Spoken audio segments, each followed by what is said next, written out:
예, 귀한 하루 주셨습니다. 할렐루야 샬롬. 우리 서로 축복하며 인사합니다. 할렐루야 샬롬 샬롬 샬롬 샬롬 샬롬. 하나님 사랑합니다. 여러분 주 안에서 사랑합니다.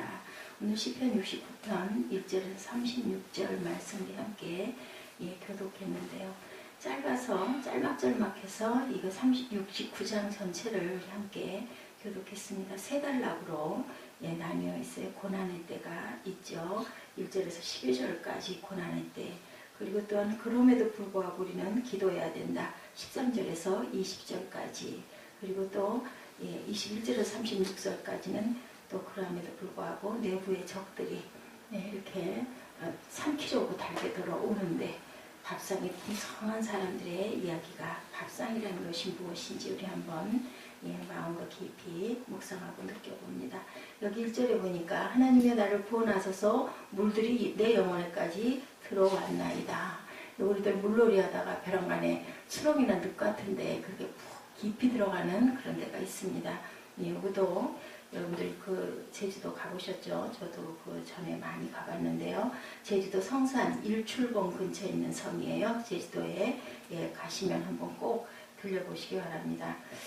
그곳에 산호초로 된 해수욕장이 있는데요. 제주도에서 학생들을 데리고 그곳에 갔다가 물놀이 하다가 한 어린이가 튜브를 타고 바다 쪽으로 들어가서 그것을 잡으려고 몇 발자국 들어갔다가 그만 아주 굉장히 깜짝 놀란 곤욕을 치렀다라는 그러한 그 선생님의 얘기가 있습니다.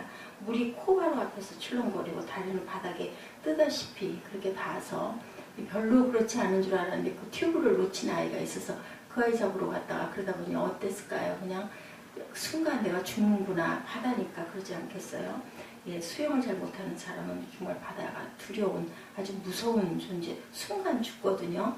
저도 그 요트인지 보트인지 조그만 거 그 아이들 노는 그거 타다가 그렇게 한번 뒤집어졌는데 와 정말 무섭더라고요. 뭐 어떻게 할 수가 없어요. 발이 땅에 닿지를 않고 물속으로 그냥 빠지는 순간 너무 무서웠어요.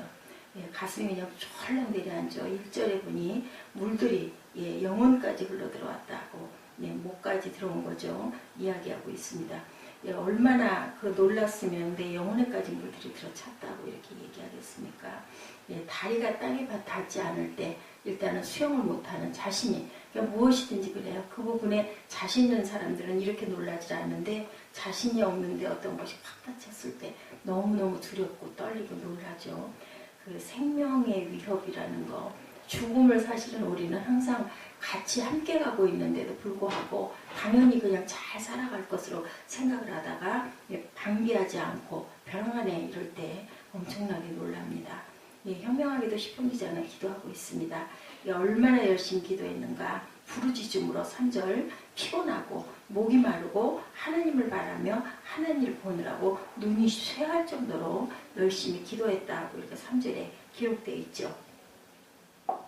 우리 기도해서 피곤해 본 적 있으세요? 저는 그 기도하다가 목이 약해가지고 소리를 내서 전에 한참 열심히 기도할 때는 소리가 나지 않아가지고 아주 그게 불편했던 그런 그 기억. 지금도 그렇게 큰 소리로 찬양을 조금만 하고 나도 성대가 약해가지고 그렇거든요. 부르짖음으로 피곤하고 목이 마르고 하나님을 바라며 하늘을 보느라고 눈이 쇠할 정도로 열심히 기도했다. 너무 힘든 상태이기 때문에 기도 외에는 의지할 게 없는 것. 그럴 때 기도할 수밖에 없죠. 죽을 것 같으니까. 이렇게 열심히 기도하는 사람, 저희도 그래야 되겠죠. 고난의 때 절망하고, 아유, 이제 끝났어. 이게 아니라 끝까지, 손을 놓지 말고, 그 끈을 놓지 말고 기도해야 됩니다. 풀리지 않는 고난을 우리가 이상히 여기지 말아야 된다.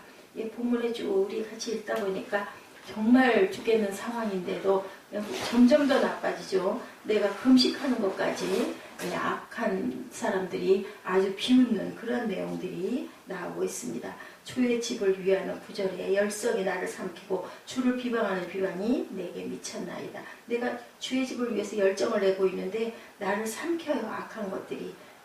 내가 나의 형제에게는 객이 되고 나의 어머니 자녀에게서는 낯선 사람이 되고 내 형제들에게 어머니 자녀들이니까 당연히 나의 형제죠. 내가 주를 위하여 비방을 받는다. 수치가 나의 얼굴에 덮였다. 내가 곡하고 금식하였더니 그것이 도리어 나의 욕이 되었다. 내가 굵은 배로 내 옷을 삼았더니 내가 그들의 말거리가 되고 성문에 앉은 자가 나를 비난하며 독주에 취한 우리가 나를 두고 노래한다. 뭐 어떻게 여기서 더 나쁠 수가 있겠어요. 예, 점점 더 나빠지는 거죠. 가까운 사람들 다 떠납니다. 8절에 기도할수록 하나님을 소망할수록 더욱더 힘들고 손에만 야기하는 일들이 일어납니다.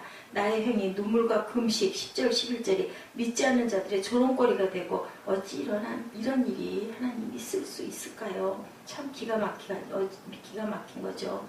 믿을수록 손해가 되고 거룩한 행위가 조롱거리가 될 수 있는지요. 원통합니다 인 거예요. 예, 최소한 하나님은 교회 거룩한 이름만은 지켜주셔야 하지 않겠나.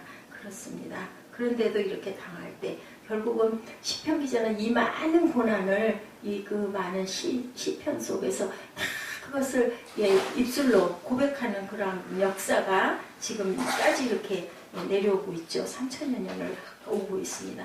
하나님의 성전조차 무너졌습니다. 우리가 보기에 충분한 이유가 있지만 그 당시 사람들에게는 도저히 이해가 되지 않았을 거예요. 이해되지 않는 고난이 우리에게 분명히 있다는 사실 기억해야 합니다.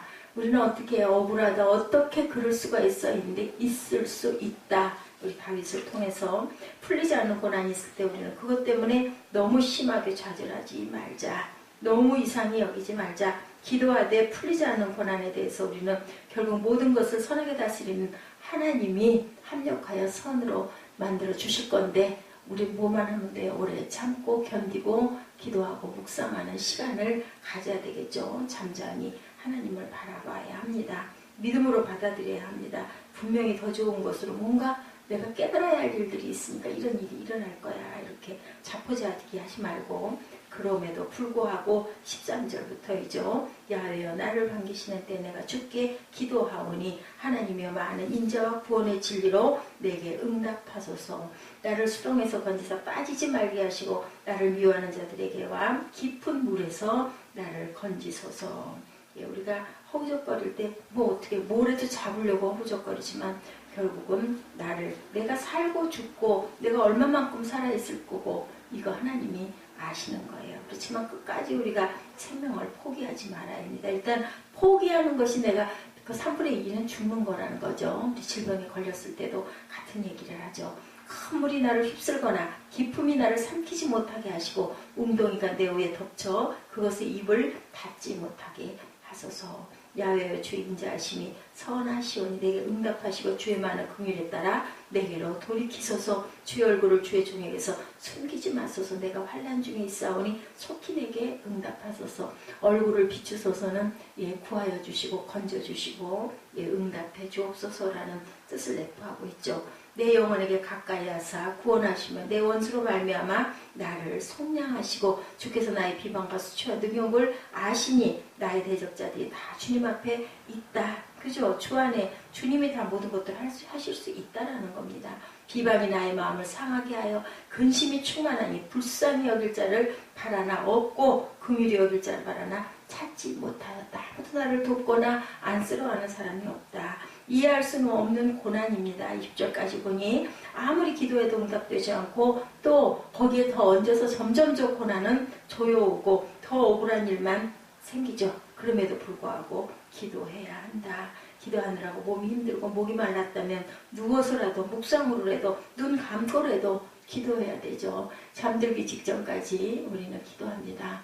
가슴에 손 얹고 누워서 오늘도 하루 지켜주셨는데 하나님 이러이러한 문제는 이러이러하고 이러합니다. 제가 눈 떴을 때 평안한 마음이 되게 해주옵소서 하고 늘 기도합니다. 13절 말씀 주께 기도하오니 우리 그 찬양 생각나지 않으세요? 주께 가오니 그죠? 우리가 마음으로 주께 항상 달려가셔야 되겠죠.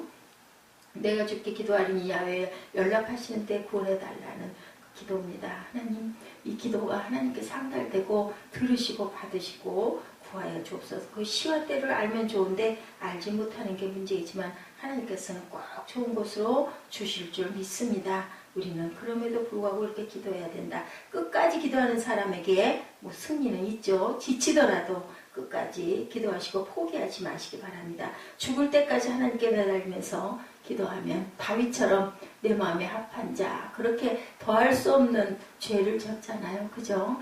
충신, 자기에게 생명을 바쳤던 그 충신의 아내를 범하고 죽이기까지 하고, 그리고 시침을 딱 떼었었는데 그만 그것이 딱 드러나고 나니까는 어때요? 다윗은 바로 기도하죠. 잘못했습니다 합니다. 이게 가장 중요한 거죠. 기도하는 자, 그 사람은 아름다운 사람. 아무리 죄가 많더라도 이렇게 끝까지 하나님께 매달려 기도하고, 그리고 내 모든 것들을 하나님이 아시나이다. 하나님의 나는 숨길 수가 없습니다. 모든 거 훤히 하나님이 들여다보지 않습니까? 기도하는 자라는 것, 하나님을 향하여 어떻게 다 열어놓고 진실되게 요거는 이렇게 가리고 내 병명을 하고 기도하는 게 아니라 제가 이렇게 악합니다 하고 부르짖어 기도할 수 있는, 고쳐주옵소서. 끝까지 하나님 앞에 서 있는 사람, 그런 사람이 우리가 되어야 되겠죠.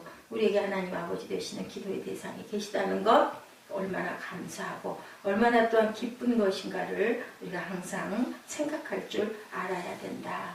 또한 순결케 되기 위한 고난, 우리가 고난받을 때 결코 고난받지 않은 사람보다 죄가 더 많기 때문에 받는 것이 아니라는 것을 우리는 알아야 됩니다. 억울해해서는 안 되죠. 우리는 정말 못된 그러한 마음을 갖고 있지만 하나님께서는 나를 분명히 알고 바라보고 계십니다. 인 거죠. 욥이 어땠어요? 고난 중에 한 가지 부족한 것, 조금도 하나님 앞에서 인내하지 못하고 자신을 돌아보지 못하는 실수를 했었죠. 하나님을 아주 원망했던 적도 있습니다. 근데 욥같이 됐을 때 어떻게 그렇지 않고 있을 수 있겠어요? 인간으로서 더 이상 어쩔 수 없는 그 기가 막힌, 그죠? 온 몸과 모든 주변이 다 내게서 떠나버리는 그러한 상황에 우리가 그렇게 하나님을 정말 높이기만 할 수 과연 있을까? 나는 어떨까를 한번 생각해 볼 줄 알아야 되겠죠. 그 다음에 69장 21절에서 36절입니다. 오늘 본문에서 시편 기자가 말하고 있는 적, 외부의 적이 아니라 내부의 적이다. 우리 그제 주일날도 말씀 나눴죠. 비방하는 사람들이 안티크리스찬들, 뭘 좀 안다고 하면서 교회 안에 있는 적들이 더 무섭다라는 얘기를 우리가 같이 했었습니다. 내부에 있는 적, 그 내부에 있는 적들이 더 무섭고 치명적으로 나를 괴롭게 하고 나를 아프게 하고, 어때요? 좀 더 가까운 사람들이, 나를 좀 안다는 사람들이 그렇게 나를 고통스럽게 하고 힘들게. 왜요? 우리가 그 배신감 느낄 때 믿었던 네가 어떻게 그럴 수 있어 이렇게 말하게 되죠. 그것이 더 가슴이 아픈 경우를 우리는 봅니다. 21절부터 36절에 나타나 있죠. 그들이 쓸개를 나의 음식물로 주고 목마를 때 초를 마시게 하고 그들의 밥상에 올무가 되게 하고 그들의 평안이 멸치 되게 하소서. 그들의 눈이 어두워 보지 못하게 하시고 그들의 허리가 항상 떨리게 하소서. 이렇게 기도합니다. 그들의 거처가 황폐하게 하시고 그들의 장막에 사는 자가 없게 하소서. 무릇 그들이 주께서 치신 자를 핍박하며 주께서 상하게 하신 자의 슬픔을 말하였사오니 그들의 생명책에서 지우사 의인들과 함께 기록되지 말게 하소서. 오직 나는 가난하고 슬퍼오니 하나님이여 주의 구원으로 나를 높이소서. 내가 노래로 하나님의 이름을 찬송하며 감사함으로 하나님을 위대하시다 하리니 이것이 소 곧 뿔과 굽이 있는 황소를 드림보다 여호와를 더욱 기쁘시게 함이 될 것이라. 천지가 그를 찬송할 것이요 바다와 그 중에 모든 생물도 그러할지로다. 하나님이 시온을 구원하시고 유다 성읍들을 건설하시리니 우리가 거기에 살며 소유를 삼으리로다. 그의 종들의 후손이 또한 이를 상속하고 그의 이름을 사랑하는 자가 그 중에 살리로다. 어때요? 다윗은 나는 이렇게 찬송합니다. 나는 하나님을 사랑합니다. 그렇기 때문에 나는 그 중에 살 수 있습니다. 다윗이 기도하는 것의 맨 마지막은 늘 이렇게 응답으로 기쁨으로 주시지 않았어도 주신 것을 믿는 그러한 기도, 우리가 그 기도를 닮아야 하겠습니다. 생명의 말씀에 항상 순종하고 나갈 줄 알아야 된다라는 거죠. 주의 집을 위하는 열성이 나를 삼키고 나는 이렇게 하나님의 집을 위했는데 결국 그것이 내게서 이렇게 오히려 더 화가 됐다라는 것을 고백했을 때 하나님께서 들으시고 보시고 아시면 그것을 하나님께서 갚아주지 않으시겠느냐는 거죠.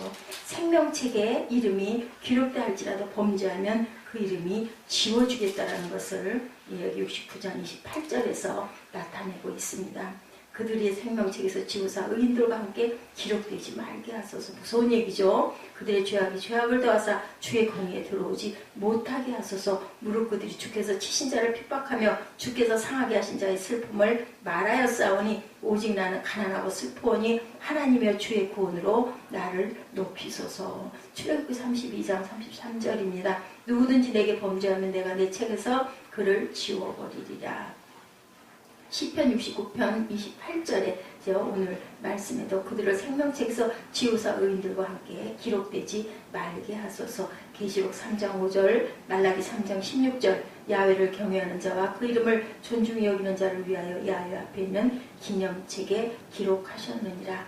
하나님의 이름을 찬송한다. 69장 30절이죠. 찬송이란 야훼의 이름을 높이는 모든 것을 의미합니다. 우리가 찬양하는 것만 얘기하는 게 아니라 이사야 43장 21절에 이 백성은 내가 나를 위하여 지었나니 나를 찬송하게 하려 함이니라.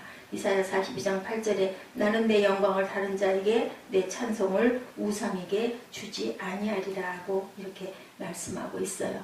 이런 것처럼 우리는 하나님께서 우리의 억울함도 갚아주시고 죄인들을 그냥 두지 않으시고 설령 내 대가 아니다 할지라도 악인들은 악한 벌을 꼭 받습니다. 그것은 누구 몫이에요? 하나님의 몫이에요. 내가 판단하고 정죄하지 않아도 하나님께서는 분명히 그런 것들을 다 공평하게 공의로 하나님께서 판단하신다라는 것. 우리가 판단할 필요가 없죠. 오히려 다윗 같은 경우는 어땠어요? 나를 죽일 것 같은 사람도 하나님이 갚으실 것이니까 이렇게 생각하고 그냥 하나님께 맡겨놓는 그런 그 믿음과 인내, 우리 참음이 있었습니다. 우리가 본받아야 될 점이 바로 이 점이고, 우리가 억울하고 죽겠으면 포기하고 낙심할 때가 너무 많은데 믿음의 분량을 조금 더 크게 해주시옵소서 하고 우리가 항상 기도해야 되겠습니다.